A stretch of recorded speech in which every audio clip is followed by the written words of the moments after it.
Assalamu alaikum wa rahmatullahi ta'ala barkatu.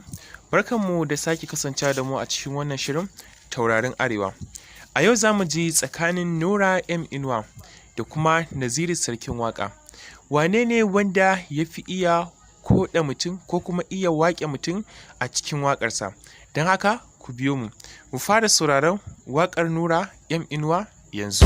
Ga kiɗan maza, jiran maza, dutsen fashin tama, din shi maganin ruma, akushi mai fashe duma, jirgi kafi kinkima, dage sai da lallama, ɗan gwarza korama, tauraro adon sama, sanyi mai sa a yi zuma, kai ne giyar rama, tukar ka ta kan juma.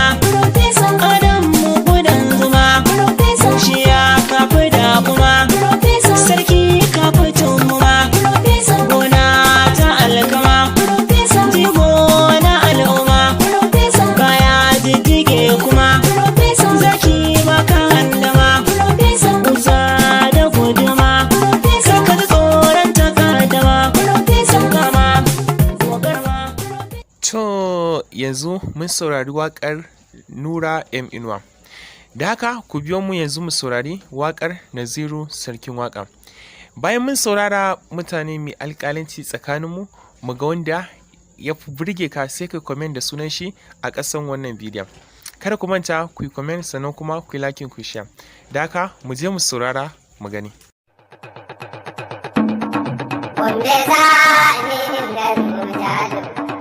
Ina tafiya na faɗi in na je Gombe zanga ɗan kwambo.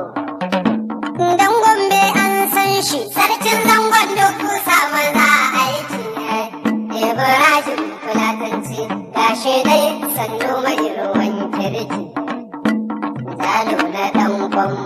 Bakwai rai sanne sanne ɗan fillo. Gombe za ni inda jalo. Ina tafiya na faɗi in na je Gombe zanga ɗan kwambo. Dan Gombe an san shi sarkin zangon duk kusa maza aiki.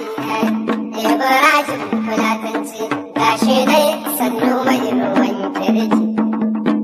Jalo na ɗan kwambo. Da muna uwar ruwa Gombe ta kuba. To masu sauraro mun gode sosai da kasancewa da mu da kuka a cikin wannan shirin namu mai farin jini. Mun gode sosai, ku ci gaba da bibiyar mu domin samun sabbin abubuwa da suka danganci mawaƙan Arewa musamman Nura INUWA. Mun gode.